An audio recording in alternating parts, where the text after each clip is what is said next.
खुलुमबाय रायजोफोर गिबिसिन थाराव फिथांखि ब्लग इउट्युब चेनेलनिफ्राय रायजो राजा बयनिसिमबो फुंबिलिनि गोजोननाय बावहरनाय जाबाय। जायफ्रा सानफ्रोमबो खौरां खोनासंनो मोजां मोनो नोंथांमोननि थाखाय आङो माखासे भिडिअसफोरखौहाय लानानै फैबावबाय।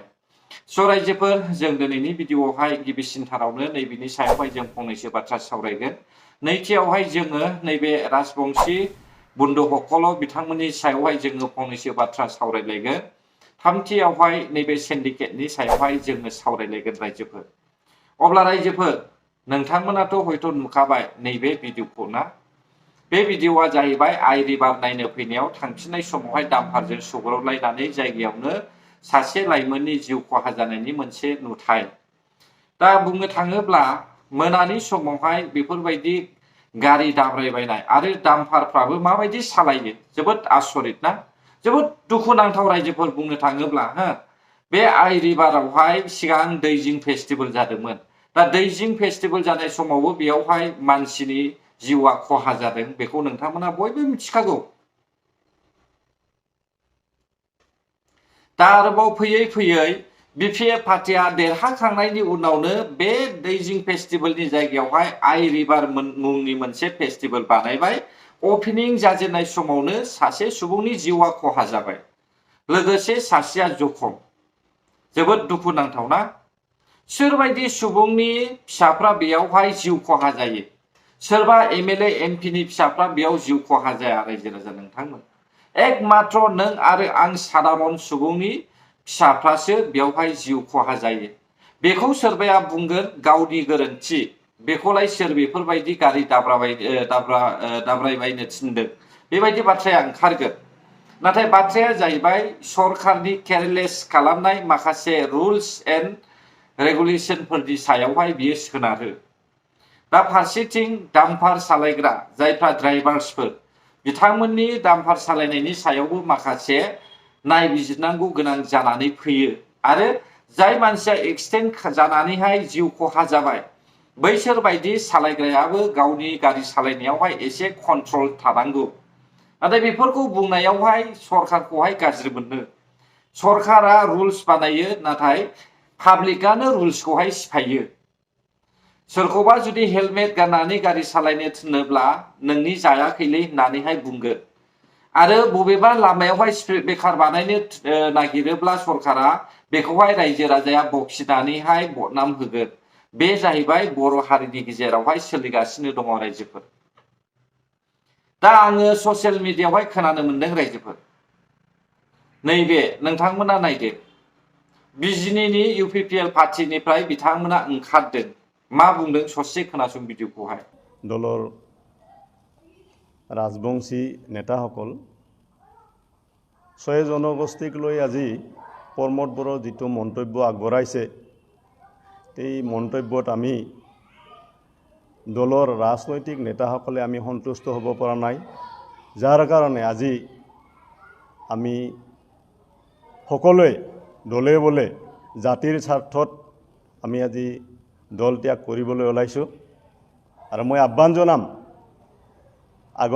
আগন্তুক দিনবিলাকত ৰৈ যোৱা আমাৰ কৰ্মীসকল যিসকল কৰ্মীসকল এতিয়াও ওলাই অহা নাই তেওঁলোকক ওলাই আহিবলৈ মই আহ্বান জনাম।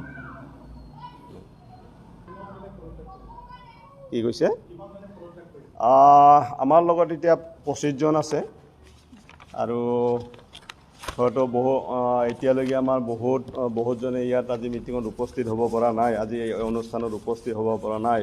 আগন্তুক দিনবিলাকত তেওঁলোকে হয়তো ব্যক্তিগতভাৱে তেওঁলোকে পদত্যাগ কৰিব। ডাটাখিনি ইউপিপিএল দলৰ বিজনী ডিষ্ট্ৰিক্ট যিটো আমাৰ বিজনী ডিষ্ট্ৰিক্টত আপোনাৰ 3টা সমষ্টি আছে। এই 3টা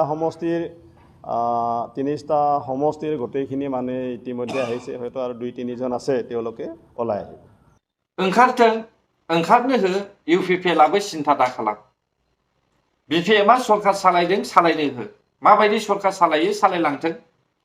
हारिखौ सिगाङाव दोननानै सालायो ना हारिखौ उनाव दोननानै सालायो बेयो बिथांनि सायावसै।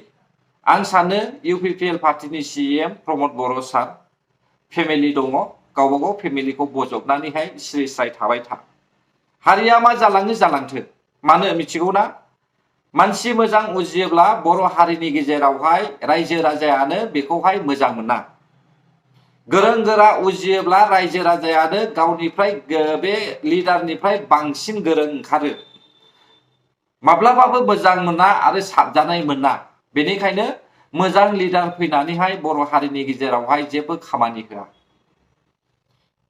नोंथांमोना मिथिगौ थांनाय काउन्सिल इलेक्सनावहाय एसेबां मोजां मोजां स्किम बानायनानैहाय होसेयावबो, एसेबां मोजां खामानि मावनानै होसेयावबो गाज्रि खामानि होननानैहाय गुबुन पार्टिया देरहाबाय।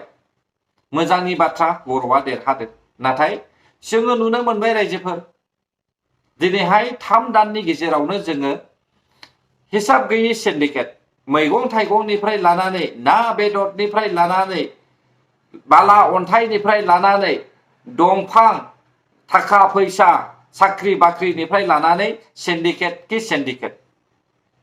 दा बे सिन्डिकेटखौहाय सोर बखिनायमोन? बिक्रम दैमारि, कास्टम बसुमतारी, प्रहलाद ब्रह्म, रिन्जय बर'। बिथांमोना सिन्डिकेट मावदों होननानै इउपिपिएल पार्टिखौहाय गोबां रायजो राजानि सिगाङावहाय अर सावनानै होदों। दिनै सोर बुंदों? सरकारानो बिपिएफ पार्टिखौहाय सोंखारिग्रा इउपिपिएलआव रावबो गैला। मानोना बेबायदि गाज्रि अर सावनानै होग्रा, गाज्रि बारहावा लाबोग्राया बिपिएफ पार्टिनिनो मानसि गोजाखा। दा बिसोरनो बे सिन्डिकेटखौ खालामखागोन आरो दावरावखौबो बिसोरनो खालामखागोन। बेखौ सोर होबथागोन? मानसि मोजाङाथ' माब्लाबाबो होबथानाय नङा आरो दावरावबो खालामनाय नङा। बेखायनो आं सानो राजबंशीफोर बायदि गावसिनि हारिखौ साननानै गुबुन पार्टिनिफ्राय ओंखारनानैहाय जोंनि बर'नि लिडारफ्रा फैनो हादोंना? सोरबा हादोंना? इउपिपिएल पार्टिया एसटि खौहाय हेंथा होनायनि थाखायनो इउपिपिएल पार्टिया भट मोनाखै। दिनैसिमबो हेंथा होगासिनो दङ इउपिपिएल पार्टिया एसटि खौहाय। जानायखौ माब्लाबाबो मोजां मोना आरो सापर्ट गैया। दिनै खोनाखाबाय दा राजबंशीफ्रा मा बुंदों? हो, इउपिपिएल पार्टियाल'सो पलिटिक्स पार्टिनि गेजेरावहाय एसटि खौ होबथानानै दङ। आरो सासे दंबावो एपिपि पार्टिनि आफादगिरि एसटि होबथाग्राया। बेसोर मोननै पार्टियाल'सो पलिटिक्सनि गेजेरावहाय एसटि खौ होबथानानै दङ। बिपिएफआबो होबथायाखै, भलन्टियार्स फर्सआबो होबथायाखै, सोरबा बनसुआबो होबथायाखै। दा आबसु सिसिट'आ इउपिपिएल आरो एपिपि पार्टि बिसोरो एसटि खौ होबथादों। दा बेखायनो आं सानदों सोरबा जोंनि बर'नि लिडारा बै राजबंशीफोर बायदि गावसिनि हारिखौहाय साननानैहाय गुबुन पार्टिनिफ्राय ओंखारनानै फैनो हादोंना? जोबोद लासिंसिं दे बर' हारिया। मात्र गाद्दिनि थाखाय, लाक्जारिसनि थाखायल' खामानि मावग्रा जोंनि बर'नि सायावहाय। जोंनि बर'नि लिडार्सफ्रा, जेसेबांखि लिडार्सफोर दङ, एकमात्र लाक्जारिसनि थाखायल' खामानि मावग्रा, हारिनि थाखाय नङा रायजोफोर।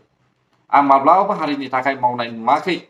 मावनो नागिरदोंमोन इउपिपिएल सरकारा, नाथाय बर' रायजो राजायानो थाइसे थाइनै जानायखौनो जाख'दों होननानैहाय बर' हारियानो बेखौहाय बोख्लायदों।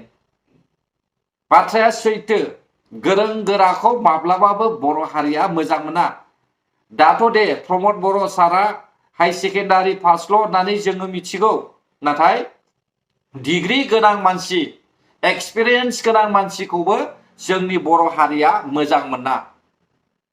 दानि जे सरकार, बिपिएफ पार्टिनि सरकार, बिसोरो सासे जुदि गोरों ओंखारोब्ला बेखौबो बिसोरो मोजां मोना।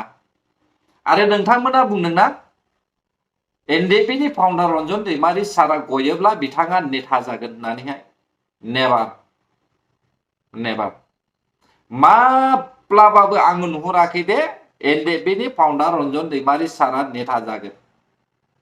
जेसेबांनाखि बिपिएफ नि सापर्टार्सफोर दङ, बिपिएफ खौ मोजां मोनदों, बिपिएफ खौ सापर्ट खालामदों, बिसोरो सासेबो एनडिएफबि नि फाउन्डारनोहाय भट होनायबो नङा। मिथिबायना रायजोफोर? जों खोनादोंमोन ना बिपिएफ पार्टि फैयोब्लानो एनडिएफबि फाउन्डार रन्जन दैमारिनि थाखाय गनायनि लाहार फाहार खामानिखौ मावगोन बिपिएफ नि पार्टिनि सिएम हाग्रामा महिलारिया बुंनायमोन। बहा थांखो? बिक्रम दैमारिया बहा गोमाखो? फंसेबो खुगा बेखेवाखै जे 3 मास जाबाय दा बेनिखायनो रायजो राजाफ्राबो साननांगोन हगारनानै हो इउपिपिएल नि सीएम प्रमद बर' सार मा खालामो खालामथों बर' हारिनि गेजेरावहाय नांगौ जायोब्ला न' सावगुरलाय गावथारलाय बुथारज्लाय बास इट्स ओके नो प्रब्लेम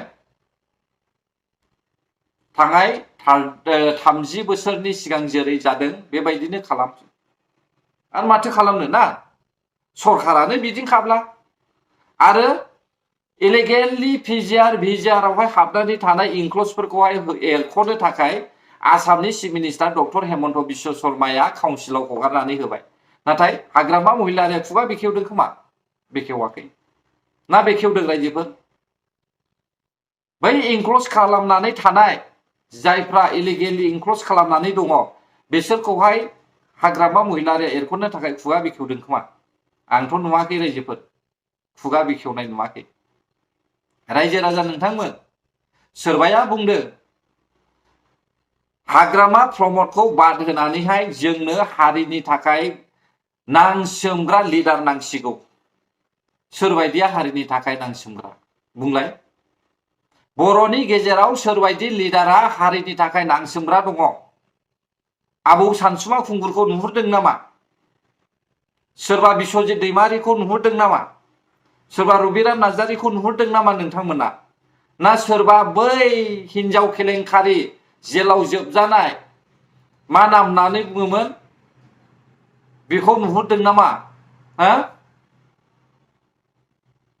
पारमिनास नार्जारिमोनखौ नुहुरदों नामा बर'नि थाखाय नांसोमग्रा होननानैहाय उदयाचल बिग्रा नांसोमग्रा बड'लेण्ड बिग्रा नांसोमग्रा होननानै बिसोरखौ नुहुरदों नामा नोंथांमोना सासेबो गैया बर'नि थाखाय नांसोमग्रा जों देख नुगासिनो दङ बर' हारिनि थाखाय नांसोमग्रा सासेबो गैया बर' हारिनि थाखाय सानग्रा सासेबो गैया गासैबो बर'नि लिडारफ्रा गावनि उदैनि थाखाय सानग्रा गोजा रायजो राजायाबो एखे जेरै बिपिएफनि सीएम रायजो राजाफ्राबो बिपिएफखौ सापर्ट खालामग्राफोरनि खर'आ एखे बाखि जेबो गैया नुबोदों गोरलैनिफ्रायनो मा अबस्था बर' हारिया सोरबायदि लिडारा मा खामानि मावबोदों रावखौबो थगायनानैहाय मेगन खाथेनानैहाय बाथ्रा बुंनो हाया रायजोफोर मिथिबायना एक मात्र 5 बोसोरनि गेजेरावहाय सासे लिडार ओंखारदोंमोन बेखौबो जों बर' हारिया सम होनो हायाखिसै गाख्लायबाय फोजोबस्रांबाय ओके नो प्रब्लेम इट्स एनाफ ना आरो माथो नांबावगौ बुंदों सोरबाया इउपिपिएल सरकारा 5 बोसोराव इभिक्सन खालामाखै इभिक्सन खालामनो नागिरनाय समावनो अपोजिशन पार्टीनि मानसिफ्रा होबथानानैहाय दावराव दावसि खालामनानैहाय रायजो राजाफोरनोहाय अर सुनानै होदों बेखौ नोंथांमोना मिथिदों खोमा नोंसोर माब्लाबाबो दाखा जों सरकार फैयोब्ला नोंसोरनो हाफात्ता होगोन 2003 मायथाइनिफ्राय जोङो आयेन बानायनानैहाय नोंसोरनो हा होगोन होननानै बुंनायफ्रा सोर बिसोरलाय हा